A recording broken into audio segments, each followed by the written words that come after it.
ഒരു meta ടൈറ്റിലും ഡിസ്ക്രിപ്ഷനും change ചെയ്യാനാണോ ഈ 15,000 അല്ലെങ്കിൽ 20,000 രൂപ? പലപ്പോഴും ഇനീഷ്യൽ മന്ത്സിൽ ക്ലയന്റ് ചോദിക്കുന്ന ഒരു ചോദ്യമാണ്. SEO വർക്ക് എടുത്ത് ക്ലയൻസ് ചോദിക്കുന്ന ചോദ്യമാണ്. സോ ഇവർ ആക്ച്വലി കാണുന്നത് ഈ ഒരു മെറ്റാ ടൈറ്റിലും ഡിസ്ക്രിപ്ഷനും ചേഞ്ച് ആയതും കുറച്ച് കോണ്ടന്റ് അപ്ഡേറ്റ് ആയതും മാത്രമായിരിക്കും. ഞാൻ പറയുന്നത് പുതുതായിട്ട് വരുന്ന ബിസിനസ്സുകൾക്കാണ്. അതായത് റിസൾട്ട്സ് ഇല്ലാതെ ഫസ്റ്റ് ടൈം ഇനീഷ്യലി നമ്മൾ ചെയ്യുമ്പോഴുള്ള സൈറ്റുകൾക്കാണ് ഈ ഒരു ഇഷ്യൂ പറയുന്നത്. ഇതിലുള്ളൊരു മെയിൻ കാര്യം എന്താണെന്ന് വെച്ച് കഴിഞ്ഞാൽ, നമ്മൾ ചെയ്യുന്ന ഒരു SEO വർക്കിന്റെ ഒരു 5% അല്ലെങ്കിൽ ഒരു 10% മാത്രമായിരിക്കും നമുക്ക് വിസിബിൾ ആയിട്ട് സൈറ്റിൽ കാണാൻ പറ്റുന്നത്. പക്ഷെ ഇതിന്റെ റിസൾട്ട് അവിടെ ഉണ്ടാവും.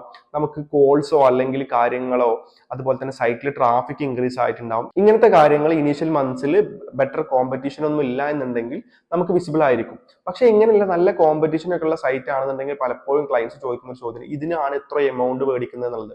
ആക്ച്വലി നമ്മൾ റിസർച്ച് ചെയ്യുന്നതിനും അല്ലെങ്കിൽ ആ കോമ്പറ്റേറ്റീവ് അനാലിസിസ് നടത്തുന്ന കീവേഡ്സ് ഫൈൻഡ് ചെയ്യുന്നതിന് ഈ കോണ്ടന്റ് പ്രിപ്പയർ ചെയ്യുന്ന ഇതിനൊക്കെ ആക്ച്വലി വീക്സ് അല്ലെങ്കിൽ ഡേയ്സ് നമ്മൾ സ്പെൻഡ് ചെയ്യുന്നുണ്ട്. ഇതിന്റെ ഒരു ഫൈനൽ ഔട്ട്പുട്ട് എന്നുള്ള രീതിയിലാണ് നമ്മൾ മെറ്റാ ടൈറ്റിൽ ആണെങ്കിലും ഡിസ്ക്രിപ്ഷൻ ആണെങ്കിലും കോണ്ടന്റ് ആണെങ്കിലും അതിലുള്ള സ്ട്രക്ചർ ആണെങ്കിലും മാറ്റുന്നത്. സോ നമ്മൾ ചെയ്യുന്ന വർക്കിന്റെ ഒരു ചെറിയൊരു ഭാഗം മാത്രമേ ഉള്ളൂ വിസിബിൾ ആയിട്ട് നമുക്ക് സൈറ്റിൽ കാണാൻ പറ്റുന്നുണ്ടാവുക. പക്ഷെ ഇതിന്റെ റിസൾട്ട് നമ്മൾ സെർച്ച് കൺസോൾ ആണെങ്കിലും അനലിറ്റിക്സ് ആണെങ്കിലും അല്ലെങ്കിൽ അവർക്ക് വരുന്ന എൻക്വയറീസിലാണെങ്കിലും നമുക്ക് റിഫ്ലക്ട് ചെയ്ത് കാണിച്ചു കൊടുത്താൽ മാത്രമേ ഉള്ളൂ നിങ്ങളുടെ ക്ലയന്റ് സാറ്റിസ്ഫൈ ആവുക.